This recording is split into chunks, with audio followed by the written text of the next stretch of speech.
Hi students, कैसे हैं आप सब लोग। मैं हूं बी कॉमर्स का टीचर और आज मैं आप सभी को मेथड ऑफ परफॉर्मेंस अप्रेजल के बारे में बताने जा रहा हूं। Method of performance evolution appraisal क्या होता है। परफॉर्मेंस अप्रेजल को परफॉर्मेंस एवोल्यूशन के नाम से भी जाना जाता है, मैंने पहले ही बता रखा है ये। और परफॉर्मेंस अप्रेजल जो है, इसके कितने मेथड होते हैं, इस वीडियो के अंदर हम क्लियरली बातें करेंगे इसके बारे में और सारे टॉपिक को कवर करेंगे। सो ये कंपनसेशन मैनेजमेंट का ये एक चैप्टर नंबर 2 है, कंपनसेशन मैनेजमेंट। और school of open learning students, college के स्टूडेंट्स जो देख रहे हैं, ये आपके लिए काफ़ी ज़्यादा हेल्पफुल होने वाली है वीडियो। तो चैनल को लाइक और सब्सक्राइब ज़रूर कर दीजिएगा। चलिए शुरू करते हैं। मेथड ऑफ परफॉर्मेंस अप्रेजल क्या होता है।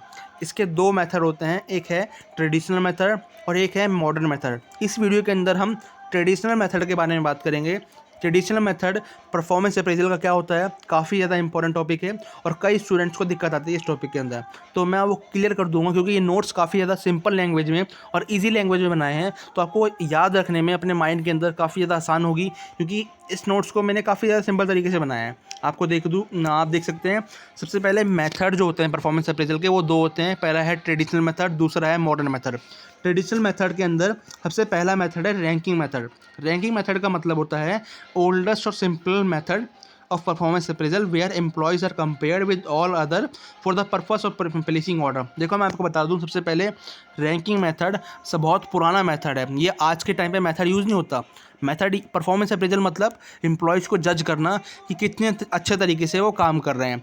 पिछली वीडियो में हमने बात की थी परफॉर्मेंस अप्रेजल के प्रोसेस के बारे में कि क्या क्या प्रोसेस होते हैं परफॉर्मेंस अप्रेजल के। इस वीडियो में हम बात कर रहे हैं कि क्या तरीके होते हैं, मतलब किस किस तरीके से हम एम्प्लॉयज़ को जज कर सकते हैं। तो सबसे पहला है ट्रेडिशनल मेथड, मतलब पुराने तरीके क्या थे। कंपनी पहले भी तो कई सारे के सारे व्यापार होते थे पहले के टाइम पे भी, और पहले के टाइम पे भी लेबर हुआ करते थे। आज से 100 साल पहले, 1000 साल पहले, तो उस टाइम पे कौन कौन से तरीके हुआ करते थे ट्रेडिशनल मेथड के बारे में। तो पहला तरीका है रैंकिंग मेथड। रैंकिंग मेथड जो होता है बेसिकली रैंकिंग मेथड जो है उसमें क्या करते हैं, एम्प्लॉयज़ को रैंक करते हैं कि कौन सा एम्प्लॉय बेटर है। पहले के टाइम पे भी ऐसा होता था कि अगर आपके कंपनी के मगर अगर आपके व्यापार के अंदर 10 लोग काम करते हैं, है ना, 10 लोग लेबर हैं, तो आप रैंक करते थे कि ये काम बहुत अच्छा करता है ये पर्सन, या फिर ये वाला आदमी बहुत अच्छा काम करता है, तो उसको रैंक करते थे कि ये बढ़िया है, फिर ये बढ़िया है, फिर ये बढ़िया है। तो इसी मेथड को कहते हैं रैंकिंग मेथड। सबसे पुराना मेथड है ये और सिंपलेस्ट मेथड है कि परफॉर्मेंस अप्रेजल का, एम्प्लॉय को जज करने का, जिसके अंदर एम्प्लॉयज़ को रैंक कर देते हैं, प्लेसिंग ऑर्डर कर देते हैं। ठीक है, सबसे पहले तो उनको एक दूसरे से कंपेयर करते हैं। 10 एम्प्लॉय हो, 20 एम्प्लॉय हो, उनको आपस में कंपेयर करते हैं और उसके बाद उनको रैंक दे देते हैं कि ये एम्प्लॉय नंबर 1 है, ये एम्प्लॉय नंबर 2 है, ये एम्प्लॉय नंबर 3 है। तो ये कहलाता है रैंकिंग मेथड। इसके बारे में मैंने आपको डिटेल में इसके अंदर बता रखा है।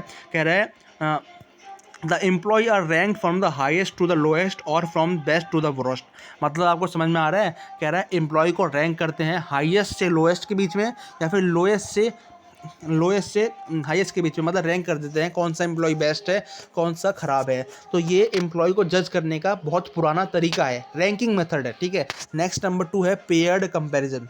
पेयर्ड कंपैरिजन भी पुराना तरीका है, जिसमें क्या होता था, 2 एम्प्लॉय को पहले जज करते थे, 2 एम्प्लॉय की परफॉर्मेंस को जज करते थे और उसके बाद जैसे फॉर एग्जांपल 4 एम्प्लॉय मान लो आप, ए बी सी डी के अंदर मैं आपको इसका डायग्राम दिखा देता हूँ। ये देखो ABCD, जिसमें 4 एम्प्लॉय काम करते हैं किसी कंपनी के अंदर। सबसे पहले ए को बी के साथ जज करेंगे, ठीक है, दोनों की परफॉर्मेंस जज करेंगे।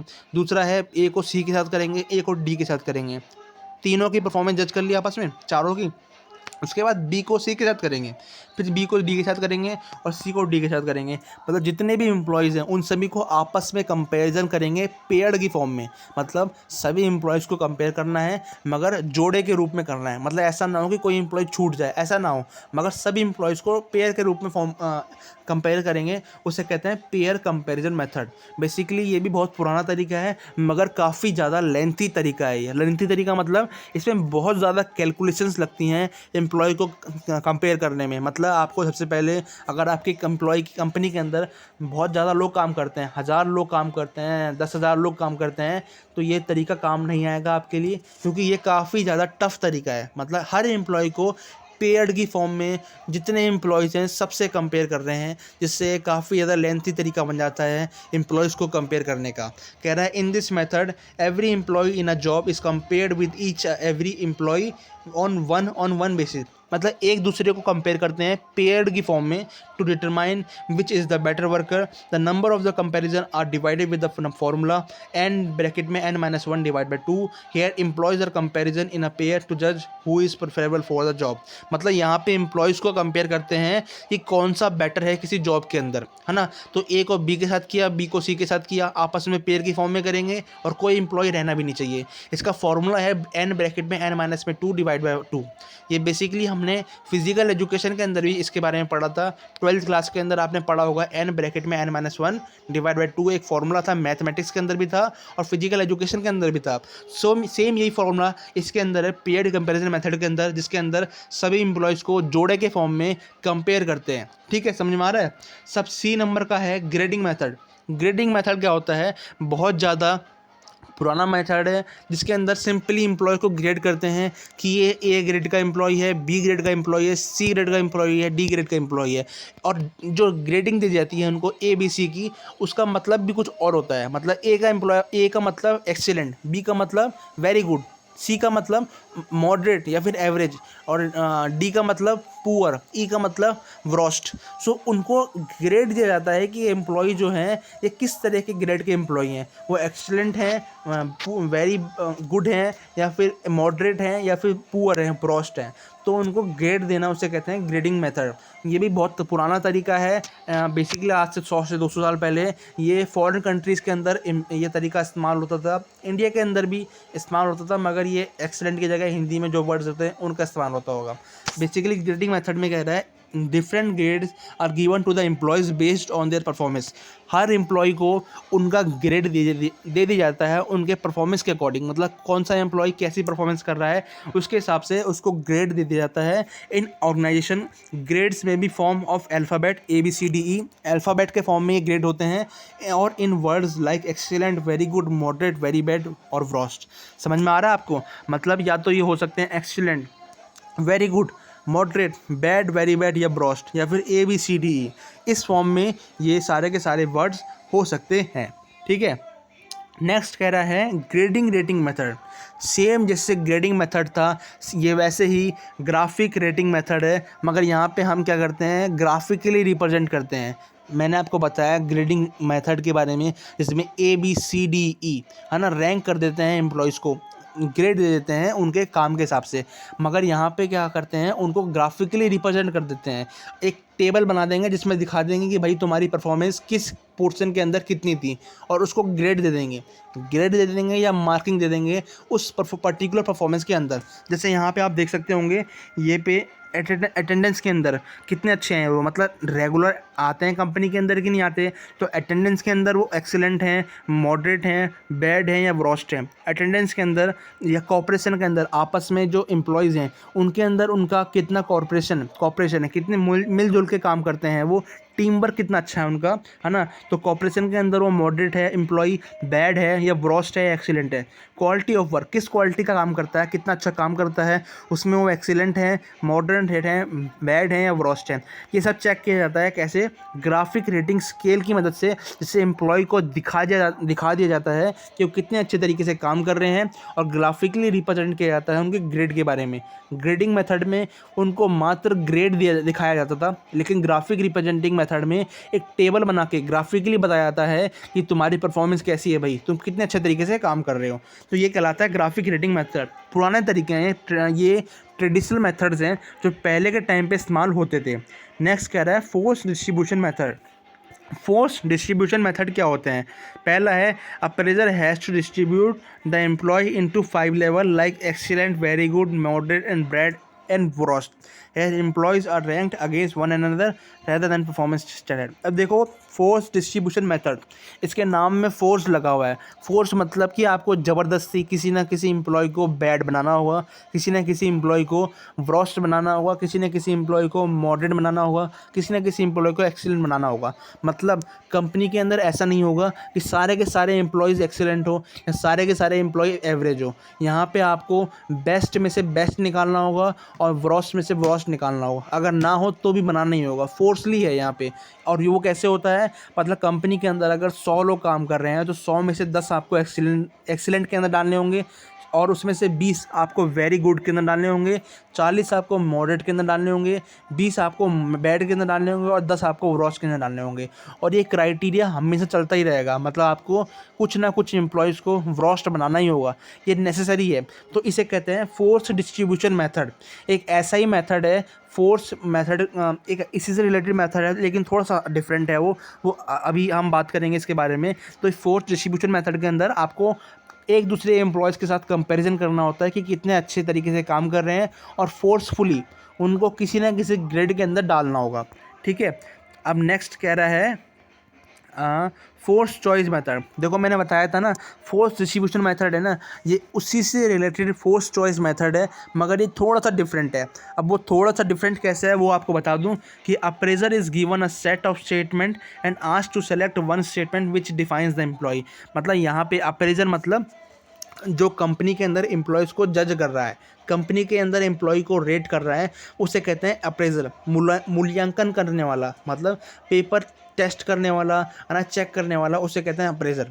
तो अप्रेजर क्या करता है, अप्रेजर को एक कॉपी दी जाती है, एक लिस्ट दी जाती है जिसके अंदर सेवरल क्वेश्चंस होते हैं, अलग अलग क्वेश्चन होते हैं, और उस क्वेश्चन के अंदर उसको क्या करना होता है, एम्प्लॉय के बारे में एक स्टेटमेंट लिखना होता है। कह रहा है is given a set of statement and asked to select one statement which define the employee. मतलब 4 ऑप्शन होंगे और 4 ऑप्शन में से बताना होगा कि कंपनी के अंदर जो एम्प्लॉय है ये मेहनती है, ये लेज़ी है, या ये अच्छे तरीके से काम करता है, ये ऑर्डिनरी है, ठीक है। तो आपको बताना होगा इसके बारे में। तो यहाँ पे लिस्ट 4 ऑप्शन दे दिए जाते हैं और ऑप्शन के बेसिस पे उसमें से सेलेक्ट करना होता है अप्रेजर को, ठीक है। वो कहलाता है फोर्स चॉइस मेथड। नेक्स्ट है चेकलिस्ट मॉडल। चेकलिस्ट मॉडल क्या होता है बेसिकली, उसके बारे में हम बात करेंगे। Checklist model force choice method से थोड़ा सा मिलता जुलता है, मगर इसके अंदर आपको स्टेटमेंट्स या सेंटेंस नहीं मिलेंगे। मतलब ऑप्शंस के अंदर आपको टिक मार्क वाले जो ऑप्शंस होते हैं ना, उसके अंदर आपको सेंटेंस नहीं मिलेंगे, आपको बस यस या नो मिलेगा। मतलब सिर्फ एक क्वेश्चन पूछा जाएगा कि एम्प्लॉय रेगुलरली है कि नहीं है, एम्प्लॉय कंपनी के अंदर डेली आता है कि नहीं आता, और उसके अंदर यस और नो मार्क करना होगा। अगर डेली आता तो यस, नहीं आता तो नो, ठीक है, यस और नो मार्क करना होगा। जबकि फोर्स चॉइस मेथड के अंदर आपको बताया जाता है कि एम्प्लॉय डेली आता है कि नहीं आता, तो उसमें स्टेटमेंट लिखा आता है कि एम्प्लॉय डेली आता है, या एम्प्लॉय बीच में हफ्ते में 1 दिन की छुट्टी करता है, या एम्प्लॉय बहुत कम आता है कंपनी के अंदर, उसमें स्टेटमेंट्स होते हैं। जबकि चेकलिस्ट मॉडल के अंदर सिर्फ यस या नो में आंसर होता है। नेक्स्ट है field review method. Field review method भी काफ़ी ज़्यादा इंपॉर्टेंट मेथड है, ट्रेडिशनल मेथड का पार्ट है। ये है here the interviewer ask some question from the supervisor about the requirement of employee in his job and performance of his each employee. Basically इसके अंदर एक जो इंटरव्यू लेने वाला होता है ना, अप्रेजर का मतलब जो इंटरव्यू लेने वाला है, या नंबर देने वाला है, या रेट देने वाला है, वो पर्सन कंपनी के अंदर जो जाता है सुपरवाइज़र से मिलता है और उससे पूछता है कि आपके एम्प्लॉयज़ कितने अच्छे तरीके से काम करते हैं और उनको किसी चीज़ की ज़रूरत है। मतलब उनको किसी भी उस चीज़ की ज़रूरत है कंपनी के अंदर प्रोडक्शन को बढ़ाने के लिए, कंपनी के अंदर एफिशिएंटली काम करने के लिए किसी चीज़ की ज़रूरत है, और वो क्या अच्छे तरीके से अपना 100% एफर्ट कंपनी के अंदर दे रहे हैं कि नहीं दे रहे, उसे कहते हैं फील्ड रिव्यू मेथड। मतलब इंटरव्यूअर जाता है और कंपनी के अंदर हर डिपार्टमेंट के अंदर सुपरवाइज़र से बात करता है और पूछता है कि आपको बताओ आपके अंदर कंपनी काम कर रही नहीं कर रही। बस इस मेथड को कहते हैं फील्ड रिव्यू मेथड। सिंपल ये बस ये method. Then overall rating is given and classified into 3 categories। उसके बाद ओवरऑल रेटिंग दे दी जाती है कि कौन सा एम्प्लॉय कैसा है, आउटस्टैंडिंग, सेटिस्फैक्ट्री, अनसेटिस्फैक्ट्री। सिर्फ 3 रेटिंग होती हैं इसके अंदर। आउटस्टैंडिंग बहुत ज़बरदस्त, मज़ा आ गया। सेटिस्फैक्ट्री मतलब ठीक ठाक एम्प्लॉय है। अनसेटिस्फैक्ट्री मतलब बेकार एम्प्लॉय है, घटिया एम्प्लॉय है। सो ये 3 रेटिंग दी जाती हैं फील्ड रिव्यू मेथड के अंदर, जिसके अंदर इंटरव्यू सुपरवाइज़र से पूछता है कि कंपनी का एम्प्लॉय काम कर रहा है बढ़िया तरीके से या नहीं कर रहा। नेक्स्ट है critical incident method.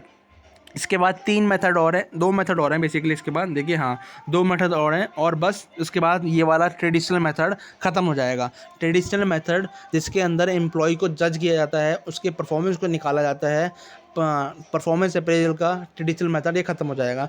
Next video में हम बात करेंगे फिर मॉडर्न मेथड के बारे में।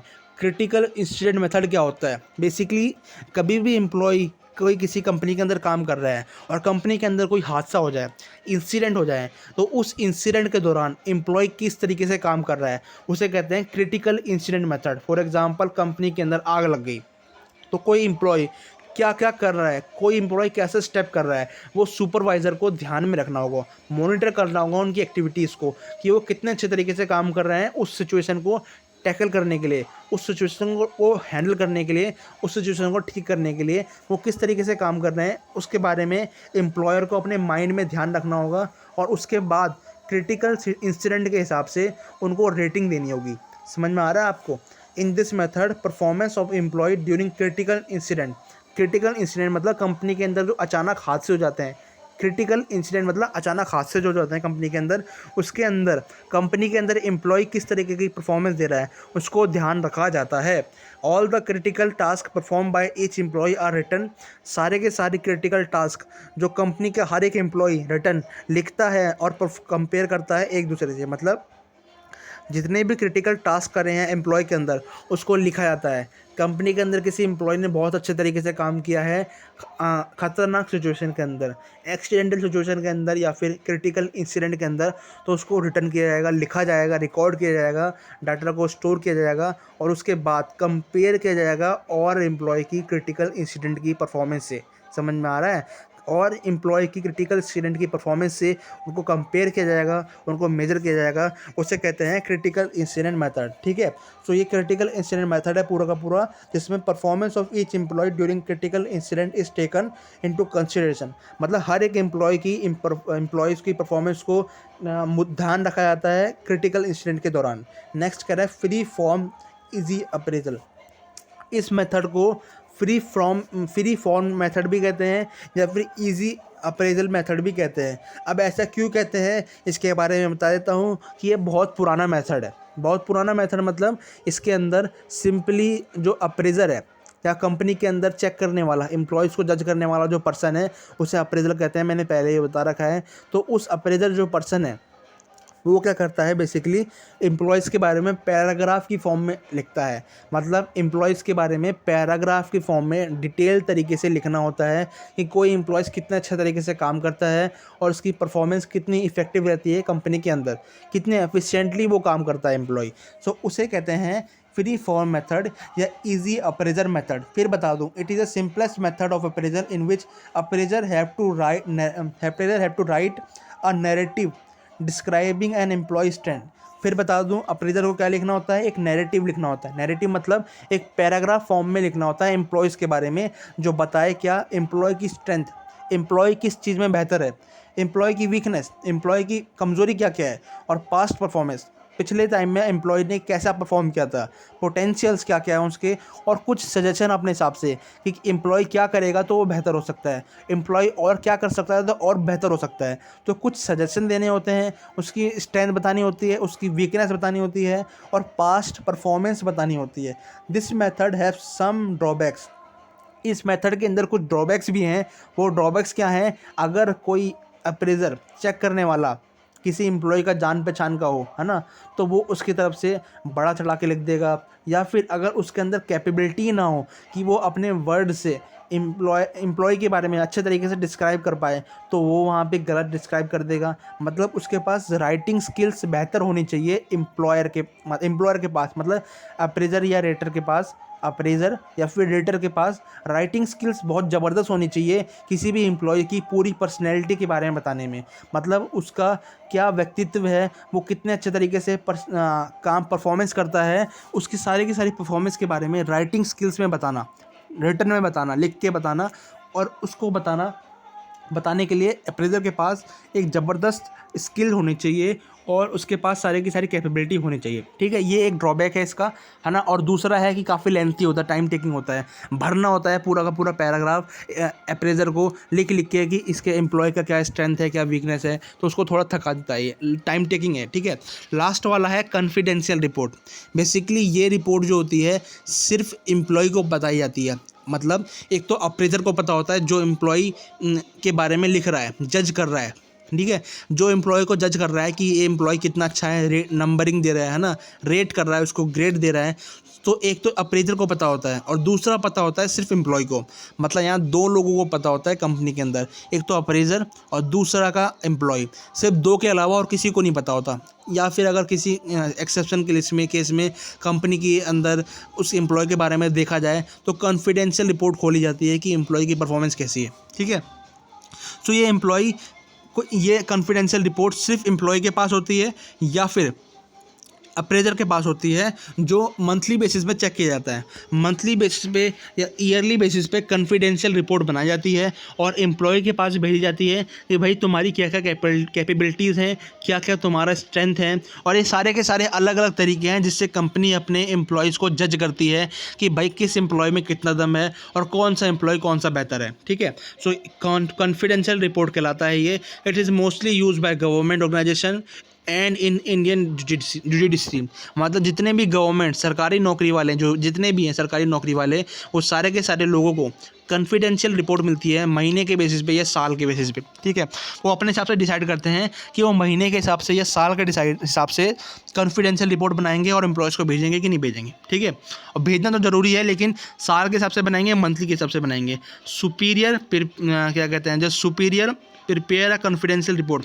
सुपीरियर मतलब जो एम्प्लॉयज़ का हेड है, सुपरवाइज़र या फिर सुपीरियर जो है एम्प्लॉय का, वो क्या करता है, कॉन्फिडेंशियल रिपोर्ट को बनाता है about the performance of employees की परफॉर्मेंस के बारे में कॉन्फिडेंशियल रिपोर्ट को बनाता है, जो कि क्या करता है, स्ट्रेंथ, वीकनेस और मेन अचीवमेंट और फेलियर को कवर करता है। कौन सा एम्प्लॉय कितना ज़बरदस्त एम्प्लॉय है, कौन सा एम्प्लॉय का बेकार एम्प्लॉय है, टाइम पे नहीं आता, काम पूरा नहीं करता, या फिर कोई एम्प्लॉय बहुत बेहतर तरीके से काम करता है, अपना 100% एफर्ट लगाता है, बहुत ज़बरदस्त काम करता है। वो सारे के सारे उसके strength, weakness, main achievement, failure confidential report के अंदर बताए रखे होते हैं कि कौन सा एम्प्लॉय कैसा है। ठीक है। कॉन्फिडेंशियल रिपोर्ट मैं फिर बता दूं, ये सिर्फ एम्प्लॉय को पता होती है या फिर अप्रेजर को पता होती है। सो यहाँ पे traditional method of performance appraisal खत्म होता है। फिर बता दूं, traditional method of performance appraisal खत्म होता है। नेक्स्ट वीडियो में हम बात करेंगे modern method of performance appraisal के बारे में।